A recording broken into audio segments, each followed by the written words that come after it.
En la guía número 2, inicialmente en la parte teórica hablábamos de los tipos de lenguaje. ¿Por qué es importante reconocer los tipos de lenguaje? Nosotros vivimos en un mundo inmerso de comunicación, de lenguaje que está por todas partes, aunque a veces no lo percibimos de una manera tan clara, pero el lenguaje está por todas partes. En este caso, y para poder hablar de los tipos de lenguaje, es importante conocer primero que nosotros vivimos inmersos en algo que se llama el signo lingüístico. Cuando yo hablo del signo lingüístico, estoy hablando de los intercambios de signos. Nosotros intercambiamos signos lingüísticos y no lingüísticos. ¿Qué quiere decir esto? Que cuando yo hablo del signo, estoy hablando de la relación entre un elemento real y un elemento imaginario o conceptual. Por ejemplo, cuando nosotros escuchamos el reloj despertador en la mañana, las notificaciones del celular, fotografías, cuando nosotros escuchamos música. El signo tiene una particularidad muy general que ustedes se van a preguntar en este momento y que se desarrolla, y es que cuando nosotros hablamos del signo estamos hablando de todo lo sensorial. Los signos son todas esas cosas sensoriales que nosotros percibimos y por las cuales nos estamos comunicando.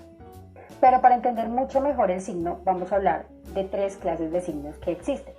Nosotros hablamos de los índices, los iconos y los símbolos. Es muy importante reconocerlos y tenerlos en cuenta en todo lo que nosotros hacemos a partir de nuestra experiencia y cómo lo percibimos. Cuando nosotros hablamos de un índice, estamos hablando de una relación de casualidad, es decir, de continuidad.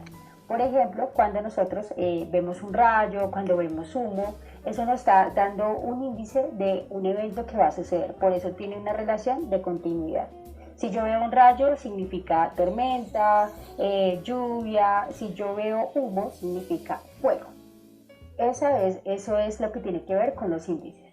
Cuando yo hablo de los iconos, estoy hablando de una relación directa de semejanza. Es decir, que nosotros, por ejemplo, cuando nosotros hablamos de una persona muy importante, entonces escuchamos, no, esta persona es icono de la moda, está pendiente de todas esas cosas, o él es un icono de la música. Piensen, por ejemplo, en el género musical que a ustedes más les gusta y en su artista favorito. Para ustedes él es un icono de la música o de esa manifestación artística que ustedes quieren plasmar o que ustedes siguen. Ese es un icono. Por eso es tan importante todo el tema del reconocimiento. También tenemos pues los iconos, por ejemplo, de las redes sociales que ustedes tienen todo el tiempo. Entonces Instagram, Twitter, Facebook, todo eso hace parte de los iconos. Hay una relación de semejanza, no lo olviden. Pero ¿qué pasa cuando nosotros hablamos de símbolos? Cuando hablamos de símbolos, toda esta estructura cambia totalmente, porque los símbolos tienen una particularidad muy grande. Y es que cuando nosotros hablamos de un símbolo, es un signo que establece una relación de identidad con una realidad, pero generalmente es abstracta a la que representa o evoca. Entonces dirán, ¿cómo así? ¿Qué quiere decir esto? O sea, cuando yo estoy hablando de un símbolo, estoy hablando de un compuesto o un acuerdo generalizado para que eso represente lo que yo quiero hablar, lo que yo quiero expresar o lo que yo quiero manifestar. Es decir, que eso trasciende de la realidad, ¿sí?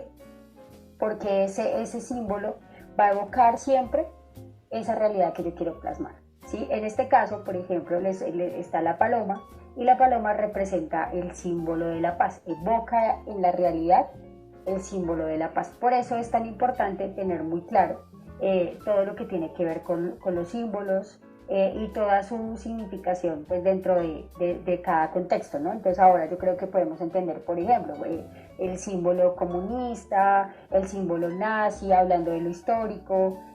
Todos los símbolos tienen una intención siempre muy clara, y es plasmar todo eso que yo quiero representar. Los símbolos normalmente son agradables para los sentidos, se debe tener una idea clara. Todo esto que estamos hablando, recordemos que pertenece a la semiología o la semiótica, que es toda la parte del lenguaje que se encarga de estudiar las imágenes.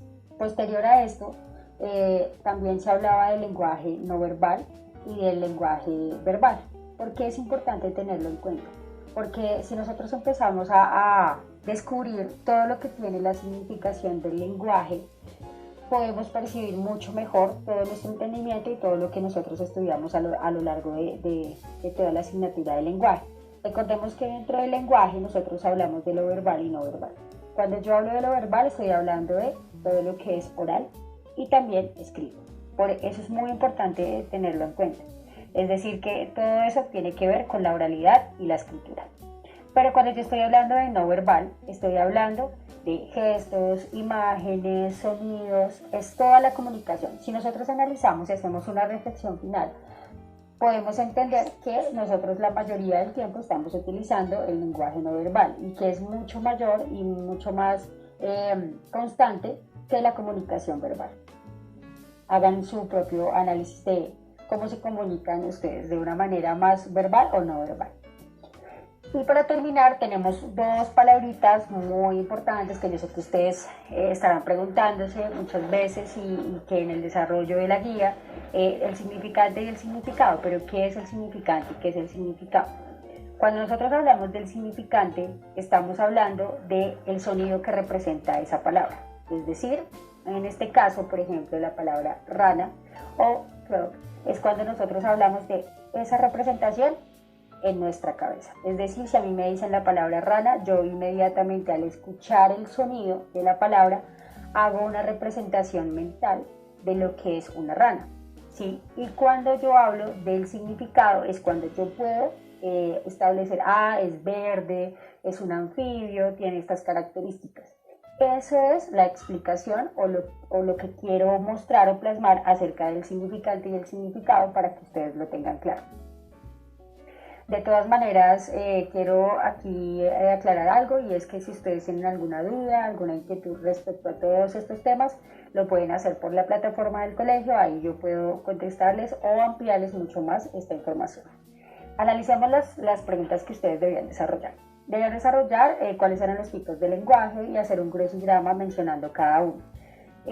Yo sé que van a encontrar en internet muchísimas fuentes y muchísimas cosas sobre los tipos de lenguaje. No se preocupen por eso. Mi intención con esto es que logremos introducir y apreciar todo lo diverso que es el lenguaje y poder establecer unas pautas claras, que eso es la continuación ya en el siguiente bimestre de todos estos temas. En el punto número 2, debían investigar cuáles son los símbolos más relevantes de la historia y realizar una presentación en PowerPoint. Yo creo que ya, si muchos lo están desarrollando, se dieron cuenta de toda la trascendencia y de toda la importancia que tienen los símbolos a lo largo de la historia y cómo influyen en la misma. Y en el tercer punto tenemos que ustedes debían investigar sobre el significado y el significante. Espero que este tema haya sido manejado de la mejor manera. No es tan fácil, por eso quise hacer como una introducción de todo el signo lingüístico, hacer un repaso de todo para llegar al significado y el significante y tratar de que ustedes lo entendieran de una manera mucho más clara y más precisa. Así damos por finalizado todo el desarrollo y la explicación de la guía número 1 y la guía número 2 del lenguaje de noveno. Reitero de nuevo toda mi disposición para contestar sus dudas, aclarar sobre cualquiera de estos temas que no haya quedado muy bien. Espero que estén muy bien y que tengan una linda tarde.